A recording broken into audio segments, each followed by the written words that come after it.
Hi guys, my name is Layla, and today we are presenting on delinquency and deviance. And yeah, let's just get started. If my computer wants to not be done. All right, so here we have a timeline of the different theories for each decade. First, with the 1970s, we have the labeling theory, and then moving on to the 1980s, we have the routine activity theory, and then to the 2000s, we have the restorative justice theory, and then we have the 2010s, which is the procedural justice theory, and finally, we have the trauma-informed justice theory in the 2020s. Realizing that I skipped the 1990s, but I included it in this presentation anyways. So yeah, let's just get started with it. All right. Over the past 50 years, the justice system has been shaped by a diverse range of theories reflecting evolving societal values and advancements in criminological thoughts and theories. In the 1970s, theories such as rehabilitation, oh my goodness, and labeling theory emphasized reforming offenders and understanding how societal reactions to crime could perpetuate criminal behavior. In the 1980s, it marked a shift towards deterrence and rational choice theory, which focused mainly on crime prevention through harsher penalties and punishments and the assumption that individuals can make their own calculated decisions when committing a crime. For the 1990s, they saw a rise of social control theory and strain theory, or general strain theory, um, which highlights the influence of social bonds and stressors on criminal behavior, while the restorative justice theory emerged in the 2000s, in the 2000s decade, which advocates for repairing harm and prioritizes the victim-offender reconciliation. Um, in the 2010s, sorry, someone just ran past me. Procedural justice theory emphasized fairness and transparency in legal processes alongside a multiplying focus on evidence-based criminology. Um, Most recently, in the 2020s, approaches like trauma-enforced justice theories and transformative justice theories have gained prominence, addressing the roots of harm and integrating systematic changes to create a more equitable justice system. This timeline that you see on your screen here reflects the justice system's progressive progress, okay, from punitive measures to approaches that emphasize understanding, fairness, and restoration of the justice system. First off, we have 1970s for the labeling theory. And you see here, there's a little picture that kind of talks about the labeling theory and where it came from and who developed it or kind of created it and got it going. So the labeling theory was developed and popularized by Howard S. Becker between the years of 1960 and the 1960s and the 1970s, where it would explore the social processes that would define certain behaviors as deviant and the consequences of labeling people as an offender. Howard S. Becker argues that the deviance is not inherent in an act, but is a result of societal reaction and the labels assigned to people by authorities, institutions, and communities based on their behavior and action. The labeling can lead to a self-fulfilling prophecy where individuals then internalize and stigmatize their identity and continue engaging in deviant behavior, causing them to continue their criminal behavior and committing more crimes. All right. The labeling theory has had a lasting impact on the justice system, and it encourages reforms that focus on diversion programs and reducing the stigmatization to prevent recidivism. Once an individual is labeled as a deviant, or criminal, the stigma of this label can profoundly affect their self-concept and the way people view them, which can lead them to internalize this identity and continue this deviant behavior, as I've mentioned in the past. This phenomenon, often referred to as a self-fulfilling prophecy, suggests that societal reactions can unintentionally perpetuate the very behavior that they want to control in their lives. Becker and his work also emphasized the role of power dynamics in the labeling process.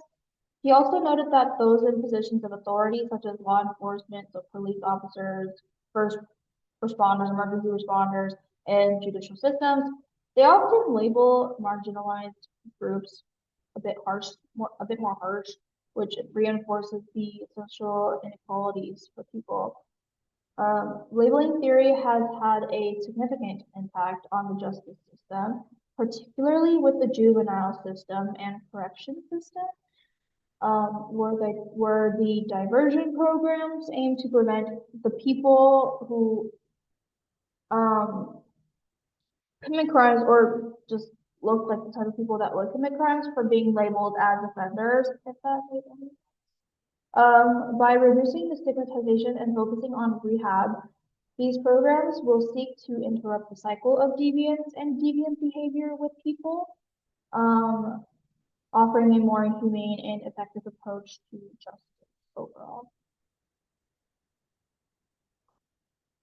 All right, moving on to the 1980s with the rational choice theory. Again, I have another picture here that kind of talks about it, excuse me, a little bit and like the background of this theory. For the 1980s, oh my gosh, excuse me, the rational choice theory was developed and popularized by both Derek Cornish and Ronald Clark in the 1980s, who were both known as scholars. It is a foundational framework in criminology that explains criminal behavior through a cost-benefit analysis. Cornish and Clark made an argument that individuals can make their decisions while conscious, let me rephrase that.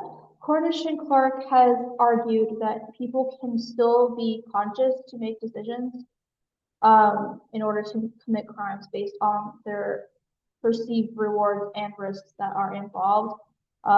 This has to have a little bit of thinking when going through with your crimes and wanting to commit a crime. Kind of have to think about it a little bit and think about the possible benefits. Kind of have to rationalize your thoughts and, like I said, weigh out the potential benefits in the end, such as financial gain or personal satisfaction, against the risk of being caught or punished. It kind of overweighs more than the other, with the cons over the pros, or the pros over the cons, sorry, with getting a financial gain or financial satisfaction.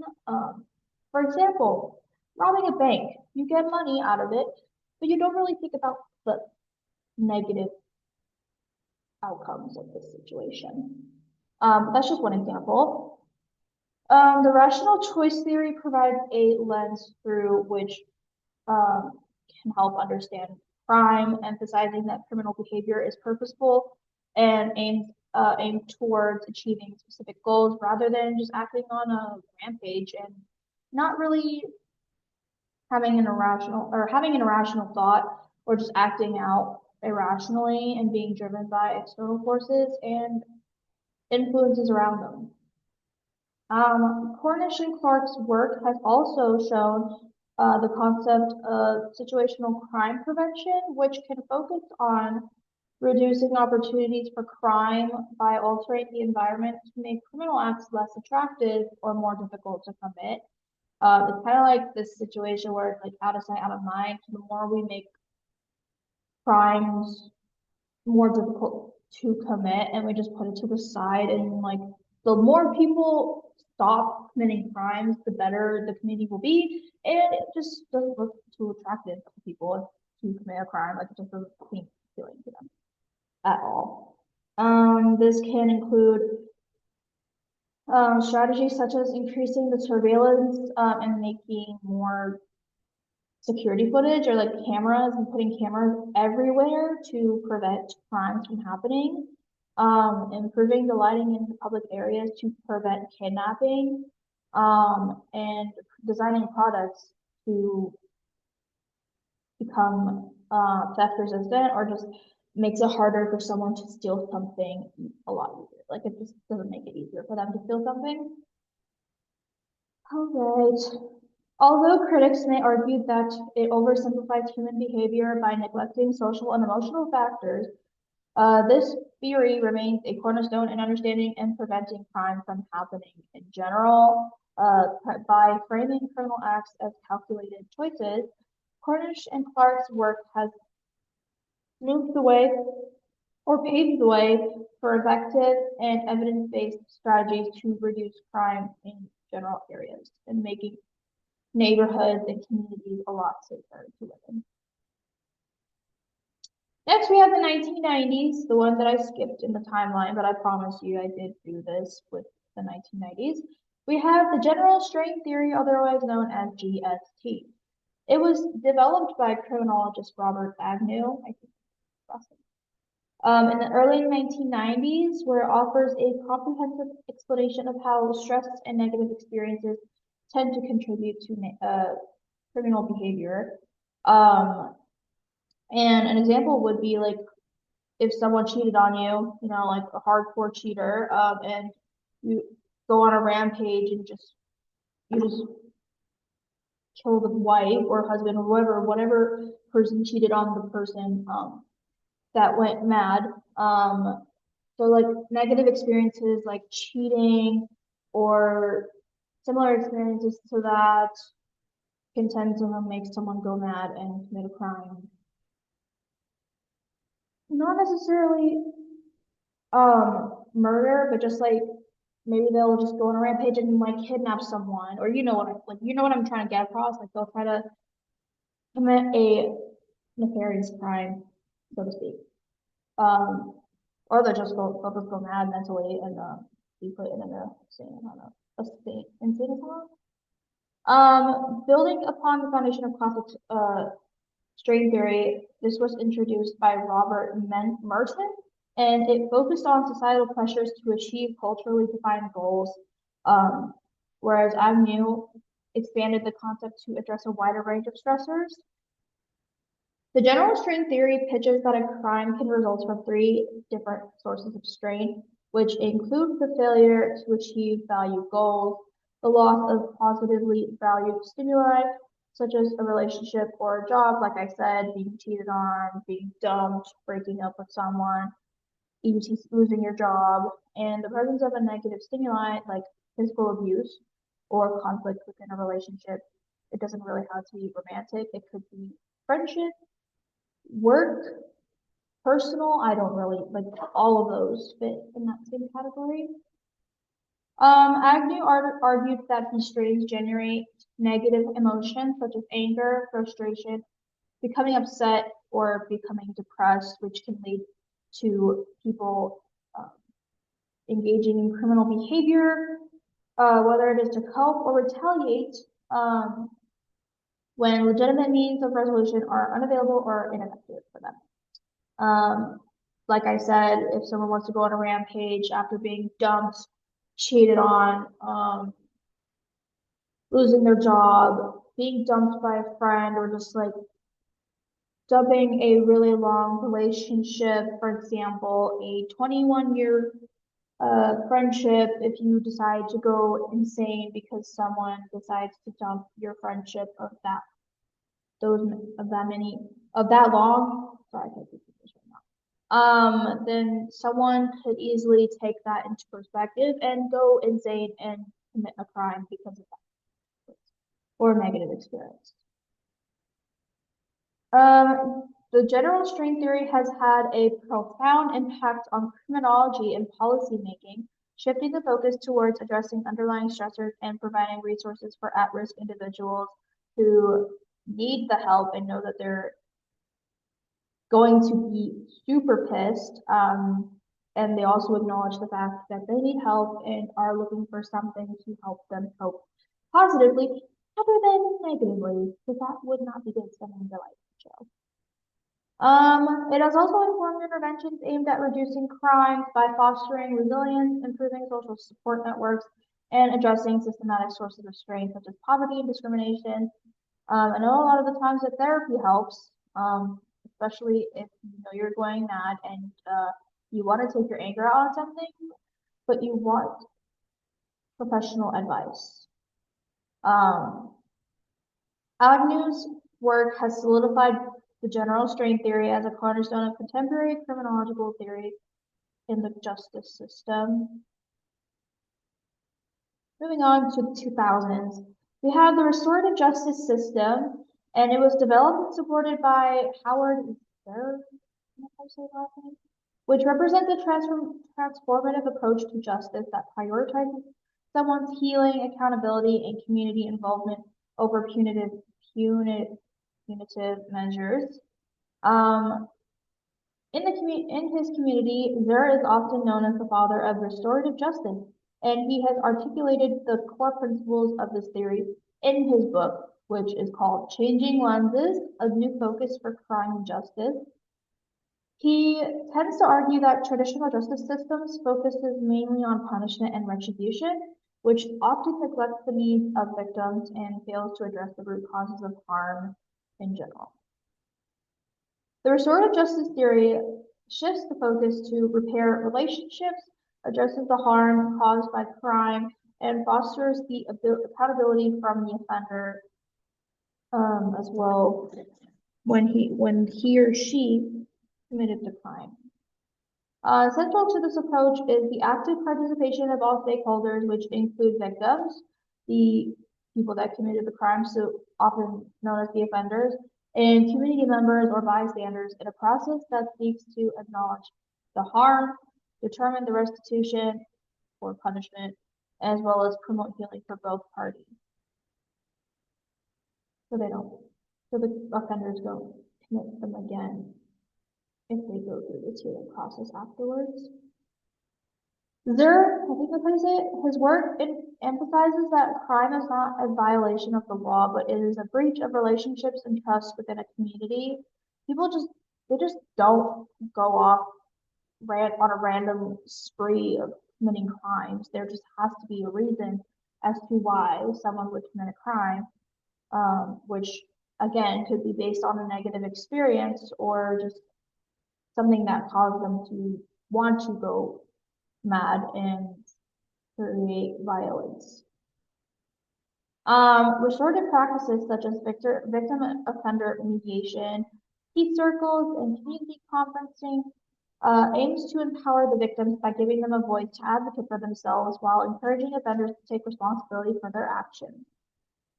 This approach has been particularly effective in juvenile justice systems and cases involving minors or nonviolent crimes or just crimes that are on the lower levels of the crime triangle, where traditional punitive measures may not foster rehab. Critics often argue that restorative justice may not be suitable for every single crime, especially severe ones, maybe on the level three of the crime triangle that I have in my brain. But its emphasis on empathy, dialogue, and reparation has proven to be a powerful tool in promoting long-term healing and reducing recidivism in the community. Howard Zerr's contribution continues to inspire justice reforms worldwide to this day. All right, 2010, we have the procedural justice theory, which was primarily developed by social psychologist Tom R. Tyler.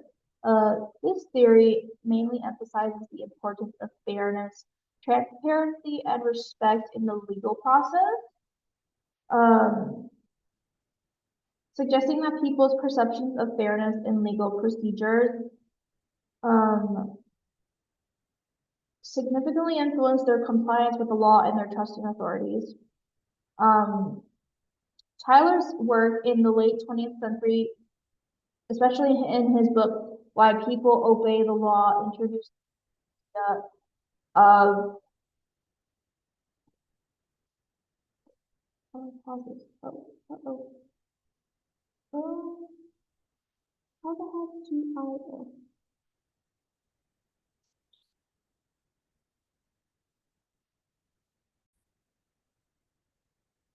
Sorry, I had to charge my computer. Anyways, um, the book that Tyler wrote introduced the idea of how individuals are treated by legal authorities during their interactions with the offenders rather than just the outcomes of those interactions. And it also plays an important role in shaping a person's attitude towards the justice system.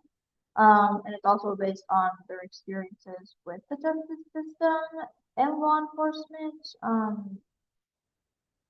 According to Tyler, individuals are more likely to follow the law if they perceive the process as fair, even if the outcome is not in their favor. Um, this theory pitches that procedural fairness, characterized by consistency, neutrality, transparency, and opportunities for voice or the ability to present one's case, it enhances legitimacy in the eyes of the public. When people feel like they have been treated with respect and that their perspectives have been considered and listened to, like when people say that people have a voice to use and they are encouraged to use their voice, especially when advocating for something, whether it's personal for other people or just for something in general. Their perspectives are more likely, people are more likely to view legal institutions as legitimate and not stupid, because I have heard people say that, and comply with the laws and not commit a lot of crimes, as well as not disrespect the law enforcement people. Tyler's research has profound implications for both law enforcement practices and the justice system. His work has inspired initiatives that focus on improving the police community and has been central in shaping reforms aimed at increasing transparency, accountability, and fairness within the judicial system. The procedural justice theory continues to be an important piece of framework for understanding the relationship between legal institutions and the public. Lastly, we have the 2020s, also known as the trauma-informed justice theory, or just trauma-informed justice.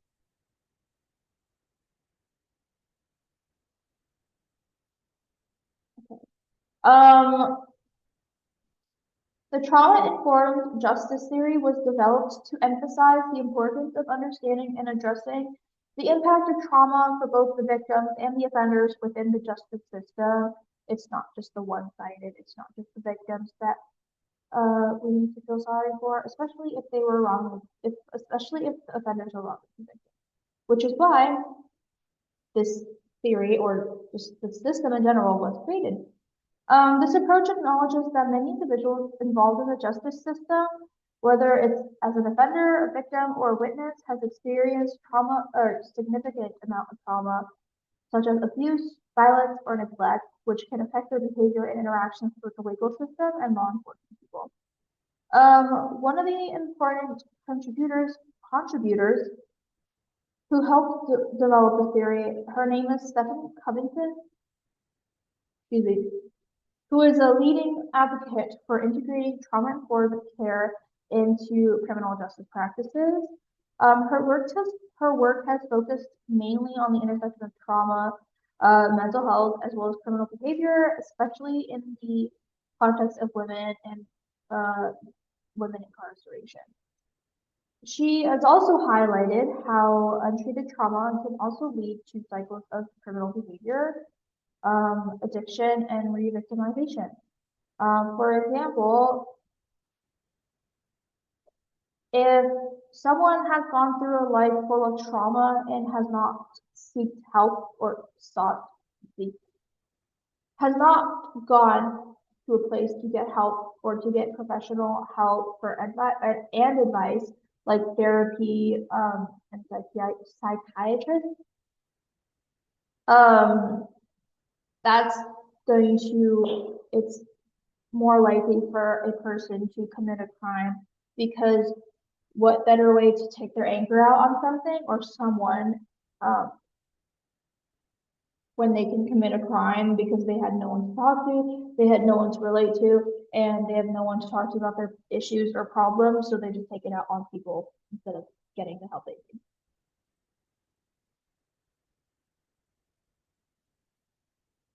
Where was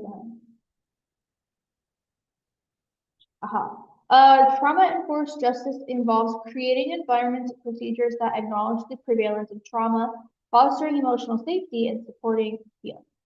This approach encourages the justice system to adopt practices that are sensitive to the needs of individuals who may have experienced trauma, aiming to reduce further harm to the individuals involved.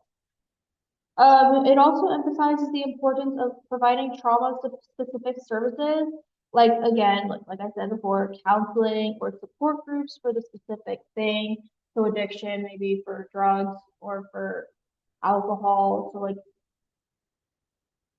alcohol support groups to help individuals cope with their past experiences, but more so in a healthy way, because we strive to work on healthy coping in this day and age. Trauma-enforced justice has been applied to a range of justice practices, from interacting with the police to the court procedures to rehab programs. By addressing the underlying effects of trauma, or just addressing the trauma in general, and just kind of learn more about how to not necessarily fix it, but just try to heal from it properly. This theory aims to break the cycle of harm and reduce recidivism, ultimately in the end promoting a more compassionate and effective justice system. Covington's work has been instrumental in shifting the focus of justice from punishment to healing, which has yet to be proved to be true. All right, moving on to alignment and similarities and differences with each theory. All right, so we have the 1970s, 1980s, and the 1990s, with each theory that we have talked about just now. So the theories within the justice system over the past 5 decades show both continuity and evolution in their approach to understanding crime and justice.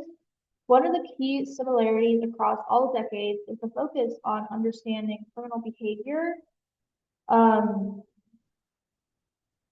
beyond just simple punitive measures. Early theories such as the labeling theory and the rational choice theories between the 1970s and 1980s examined how social reactions and individual decision-making influences criminal behavior. In the 1990s, with the general strain theory, it shifted this focus, recognizing that stress and strain can lead individuals to committing crime and criminal acts. While each theory took a different approach, they all sought to understand the underlying cases of crime and the factors influencing an individual's involvement in the criminal justice system. With the shift from the 1980s to the 1990s, this represents a notable evolution as the rational choice theory, with its emphasis on individual decision-making, shifted towards the strain theory, which looked at societal and emotional pressure. This transition from individual-centric theories to those considering a larger social and psychological factor marked a significant shift in criminological thinking. The 1990s also saw the introduction of the restorative justice and procedural justice theories, which further diverged from traditional punitive approaches by emphasizing rehab, community involvement, and fairness with legal processes. This marks a shift from focusing mostly on someone's behavior to understanding how the system itself affects each person. And here we have the similarities and the differences with each theory as well. Pause.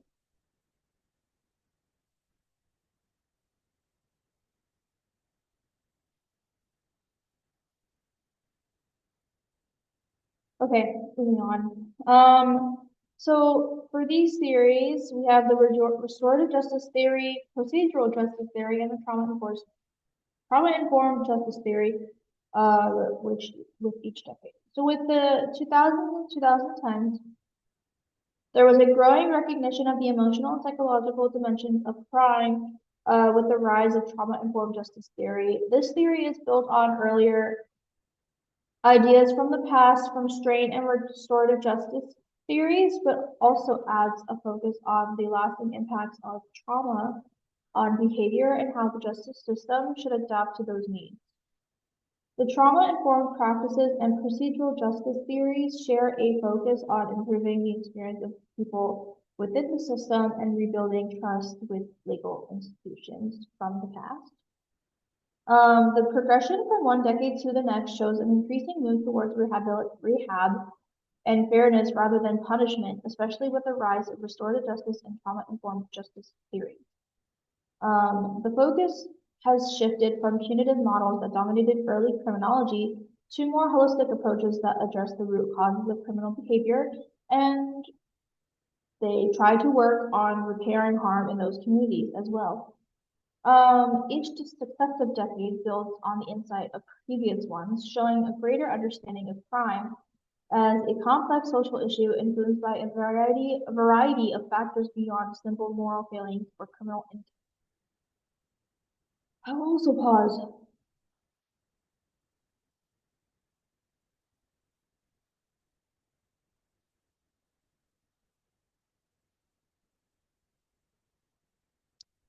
So this is our last slide tonight, which talks about the summaries for theories and laws in general.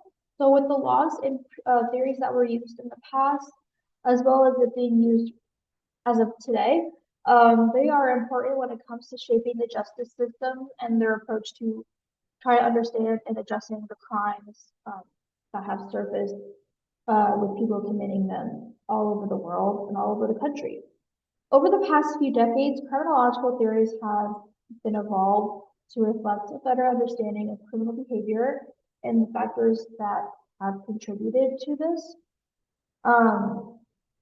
So with the earlier theories, which include the labeling theories and the rational choice theories, this mainly focused on understanding crime through, wait.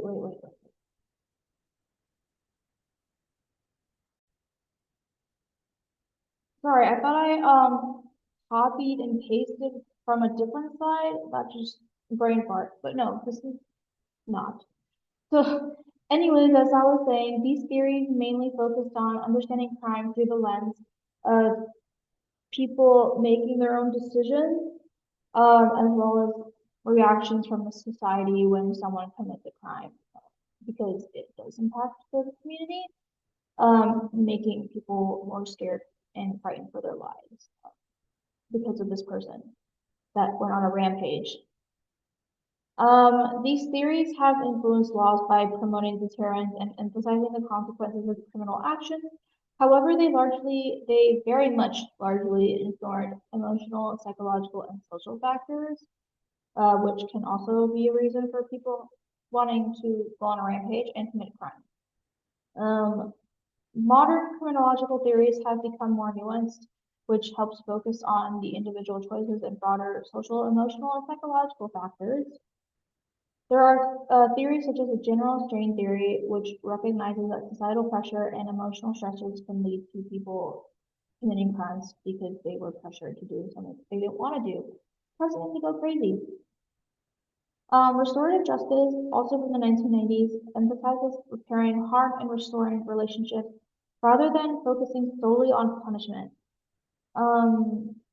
Now we have procedural justice and trauma-informed justice, which highlights the importance of fairness in legal processes and the need to address the trauma that many individuals face, especially within marginalized communities or just communities where not a lot of people have addressed their trauma and it's just sitting dormant like a volcano, and that can cause someone to explode. Just like when you bottle up your emotions and you just lash out onto someone. That is basically what I'm saying.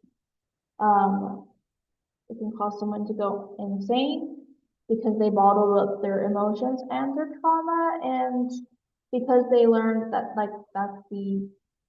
that it's appropriate to do what their parents might have done to them. It's appropriate and it's okay for them to do it to other people. which is why people commit the crimes in the first place. These modern theories focus on rehab, fairness, healing, and shifting away from punitive models that show how people get into many crimes and becoming a criminal. Theories and laws of the past and present have shaped how the justice system functions and influences societal attitudes towards crime and punishment. The evolution of criminological thought reflects an increased recognition of the complexity of human behavior and the need for a more compassionate and rehabilitative approach. Contemporary theories like trauma-informed justice aim to prevent recidivism by addressing the causes of criminal behavior, promoting long-term healing, and fostering trust in the legal system, and maybe bringing down the numbers of people committing crime every day. The shift from punishment to rehabilitation represents a more holistic approach and understanding of the justice system, aiming to not only hold offenders accountable of their actions, but also supporting their reintegration into society, helping them to move away from deviant behavior and committing a crime again. Here are my resources. There are 2 pages. Thank you for watching my presentation. I don't know why it's so long, but yeah, there you go.